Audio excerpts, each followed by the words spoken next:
দেখছি। রাজ্য সরকার তো চেষ্টা করছে যতটা ধীর গতিতে নিয়ে যাওয়া যায়, কারণ নিয়োগের ক্ষেত্রে যেটা হয়ে আছে, যেভাবে মার্কেট থেকে টাকা তুলেছে, এই নিয়োগ প্রক্রিয়ায় যদি একটা জায়গায় এসে দাঁড়িয়ে যায়, যদি অর্ডার হয়ে যায়, এতক্ষণ কিন্তু দেখছেন না যে তৃণমূলের নেতাদেরকে তাড়িয়ে পিটছে। যদিও তাড়িয়ে মারার পক্ষে আমি নয়, law and order situation create হোক চাই না, কিন্তু যে সমস্ত মানুষের কাছ থেকে টাকা তুলেছে তাদেরকে একটা কথাই বোঝাচ্ছে তৃণমূলের নেতারা, ওই তো কেস চলছে, কেস সমাধান হলে তোরটাই হয়ে যাবে।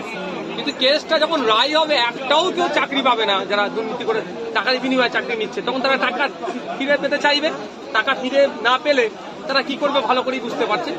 আইনের দ্বারস্থ হতে পারে বা অন্য কোনো পন্থা নিতে পারে, তবে অবৈধ পন্থা নেবে কেউ না নাই সে অনুরোধ করবো। এই ভয়ে যত ডিলে করানো যায় সেই চেষ্টাই মেতে উঠেছে। ত্রাণ নিয়ে ক্ষোভ 3 দিন পার হলেও বহু জায়গায় ত্রাণ অমিল, কিছু জায়গায় ক্ষতিগ্রস্তদের জায়গার ত্রাণ পাচ্ছেন না, অন্য জায়গার লোক ত্রাণ পেয়ে যাচ্ছেন, এবং এটা নিয়ে বিডিও অফিসের কর্মীদের তার মধ্যে একটা ক্ষোভ দেখা দিয়েছে।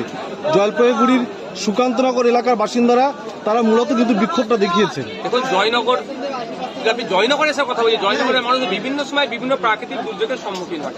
আমরা তো দেখেছি ত্রাণ নিয়ে কিভাবে রাজনীতি হয়, ত্রাণ নিয়ে কিভাবে পক্ষপাতিত্ব হয়, কিভাবে ত্রাণ লুট হয়।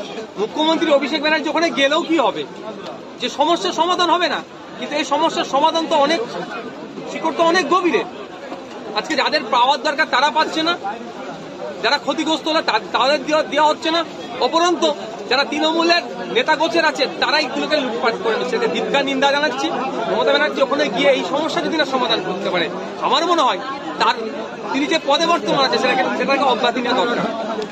সেটা হচ্ছে যে অধীর চৌধুরীর মুখে নির্বাচনের প্রাককালে তৃতীয় শক্তির কথা, বাম কংগ্রেস এবং তৃতীয় শক্তি বলছেন, এটাকে আপনি কিভাবে দেখছেন? বলতে পারছি না উনি তৃতীয় শক্তি বলে কাকে বুঝাতে চাইছেন, বিজেপিকে বলতে চাইছেন না কাকে বলতে চাইছেন উনি বলতে পারবো না।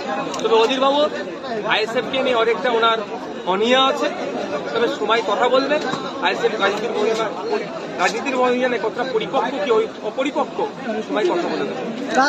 সিপিএম, কংগ্রেস, আইএসএফ এখনো জোট হয়নি, জোট কি ভবিষ্যতে হতে পারে? দেখুন, আমি এখনো পজিটিভ আছি।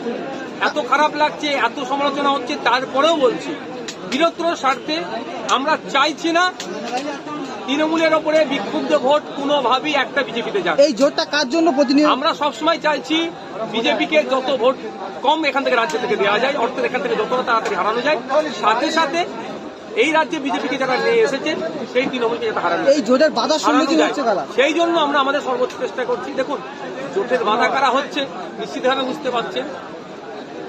তারা চাইছেন না যারা 3-4-এ কারা আটকে আছে।